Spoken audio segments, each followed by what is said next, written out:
Hello friends, welcome to the my YouTube channel. તો આજે આપણે ટેસ્ટી એવા લીલી મકાઈના ભજીયા બનાવીશું। તો વિડીયો ચાલુ કરતાં પહેલાં જો તમે મારી ચેનલ સબસ્ક્રાઈબ ના કરી હોય તો ફટાફટથી જઈને નીચે આપેલા બેલ આઇકન પર ક્લિક કરો અને ચેનલને સબસ્ક્રાઈબ કરો।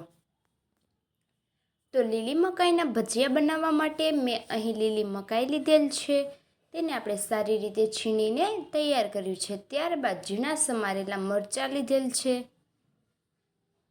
ત્યાર પછી આ રીતે કાંદાની સ્લાઈસ કરીશું। કાંદાની ચીરો કરીને તેને સારી રીતે હાથની મદદથી ચોળીને તેની સ્લાઈસ કરીશું।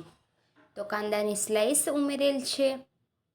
તો બધી જ વસ્તુને સારી રીતે મિક્સ કરી દઈશું, જેથી આપણા કાંદા છે તે સારી રીતે છૂટા પડી જાય।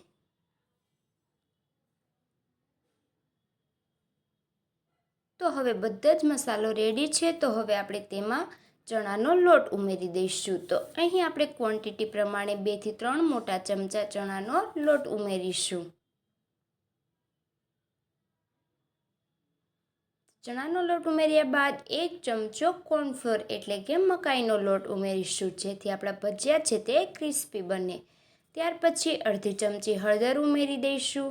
1 ચમચી ધાણા જીરું પાવડર ઉમેરીશું। 1 ચમચી કાશ્મીરી લાલ મરચું ઉમેરીશું। અડધી ચમચી હિંગ ઉમેરીશું।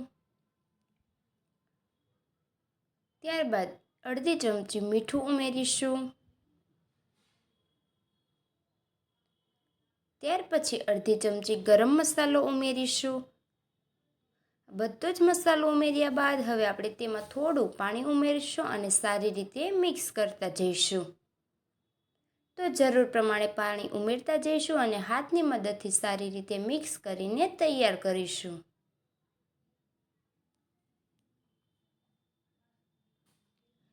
તમે જોઈ શકો છો એકદમ ટેસ્ટી અને કલરફુલ એવું ચણાના લોટનું બેટર બનીને તૈયાર છે। તો હવે આપણે તેના ભજીયા બનાવવાના છે। તો તમે જોઈ શકો છો ભજીયા માટે આપણું બેટર બનીને બિલકુલથી રેડી છે।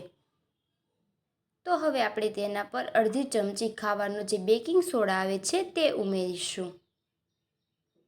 તો સોડા ઉમેરી તેના પર થોડું પાણી ઉમેરીશું અને તેને સારી રીતે મિક્સ કરી દઈશું, જેથી આપણા ભજીયા છે તે સારી રીતે ફૂલીને દડા જેવા તૈયાર થાય।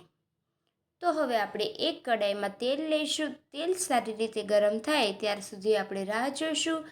તેલ ગરમ થાય એટલે હવે આપણે તેમાં ભજીયા મૂકીશું। તો આ રીતે આપણે હાથની મદદથી ભજીયા પાડીને તૈયાર કરીશું। તો ગેસની ધીમી આંચ પર જ આપણે ભજીયાને તળાવવા દેવાના છે। તો ચોમાસામાં આ ભજીયા ખાવાની ખૂબ જ મજા પડે છે। તો આ વિડીયોને બિલકુલ સ્કીપ ના કરતા લાસ્ટ સુધી જરૂરથી જોવો। તો હવે આપણા ભજીયા એક સાઈડ તળાઈને રેડી છે। તો હવે આપણે તેને ફેરવી લઈશું। તો ભજીયાનો કલર હલકો એવો બ્રાઉન ન થાય ત્યાં સુધી તેને તેલમાં રહેવા દઈશું। તો ફ્રેન્ડ્સ, તમે જોઈ શકો છો આપણા ભજીયા છે તે સારી રીતે તળાઈને રેડી થયા છે। તો હવે આપણે તેને તેલમાંથી બહાર કાઢી લઈશું।